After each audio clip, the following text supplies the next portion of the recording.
Asia cup 2025-এ প্রথম match Bangladesh জিতে নিল 7 উইকেটে। হংকংয়ের এগেনস্টে বড় জয় বাংলাদেশে। যদিও বাংলাদেশ এই ম্যাচ জিতবে আগে থেকেই জানা, কারণ হংকং বাংলাদেশের কাছে পাত্তাই পাবে না। বাংলাদেশ শ্রীলঙ্কা, পাকিস্তান এবং নেদারল্যান্ডসকে সিরিজ হারিয়ে তারপরে এশিয়া কাপ খেলতে এসছে। বিশেষ করে ক্যাপ্টেন লিটন কুমার দাস গত সিরিজ যেটা ঘরের মাটিতে খেললো সেখানে প্লেয়ার অফ দ্য সিরিজ হচ্ছে লিটন কুমার দাস। আর আজকের ম্যাচের প্লেয়ার অফ দ্য ম্যাচ অবশ্যই লিটন কুমার দাস হবে তার 59 রানের জন্য এবং ভালো ক্যাপ্টেন্সির জন্য। বাংলাদেশ আজকে ফিল্ডিং ভালো করেছে, ব্যাটিং ভালো হয়েছে, বোলিং বলা যায় মোটামুটি হয়েছে আমার তরফ থেকে। বাংলাদেশের মতো শক্তিশালী বোলিং অ্যাটাকের সামনে অবশ্যই হংকং 100 রানের মধ্যে অল আউট হয়ে যাওয়ার কথা। শেখ মেহেদী হাসান, মুস্তাফিজুর রহমান, তাসকিন আহমেদ, রিশাদ হোসেন এবং তানজিম সাকিব, এই যে 5 জন বলারকে দিয়েই বল করিয়েছে লিটন কুমার দাস। আর সেরা বলার, এর থেকে ভালো বোলিং কম্বিনেশন বাংলাদেশের হতে পারে না। 143 রানে আটকে দিয়েছে 20 ওভারে, কিন্তু অল আউট করতে পারেনি। অল আউট হলে আমি খুশি হতাম, তবুও রান ছিল বাংলাদেশের আয়ত্তে। 150 রানের ভেতরে চেস করা সহজ। হ্যাঁ, যদি 170-80 করতে পারতো তাহলে হয়তো বাংলাদেশ একটু চাপে পড়তে পারতো। যাই হোক, বাংলাদেশ আজকে ম্যাচ জিতেছে। বর্তমানে পয়েন্ট টেবিলে 2 নম্বরে বাংলাদেশ। আফগানিস্তান নেট রান রেটে অনেক ওপরে, 94 রানে বড় মার্জিনে হারিয়েছিল হংকংকে।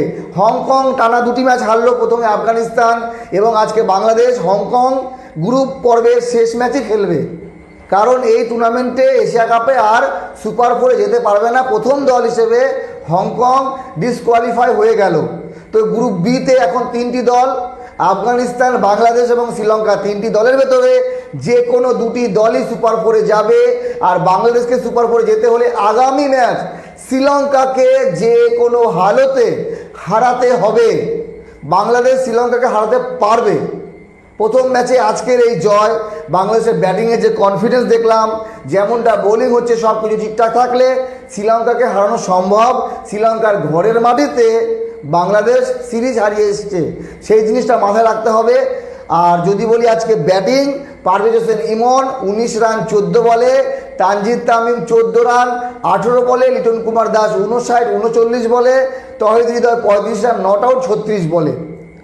বোলিংটা একবার বলে দিই, মেহেদী হাসান, শেখ মেহেদী হাসান কোনো উইকেট পায়নি এবং মুশফিকুর রহিম কোনো উইকেট পায়নি। প্রত্যেক বলার 4 ওভার করে বল করেছে, একজন রান আউট হয়েছে। বাকি তাসকিন আহমেদ 4 ওভারে 38 রান দিয়ে 2 উইকেট, তানজিম সাকিব 4 ওভারে 21 রান দিয়ে 2 উইকেট এবং রিশাদ হোসেন 4 ওভারে 31 রান দিয়ে 2 উইকেট।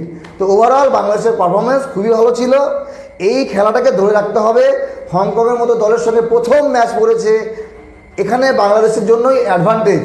প্রথম ম্যাচ যদি হেরে যেত তাহলে মানসিক দিক থেকে একটু চাপে পড়তো বাংলাদেশ। এখন বাংলাদেশ চাপে নেই, চাপে পড়বে শ্রীলঙ্কা। যদি বাংলাদেশ শ্রীলঙ্কাকে হারিয়ে দেয় তাহলে বাংলাদেশ মোটামুটি কনফার্ম।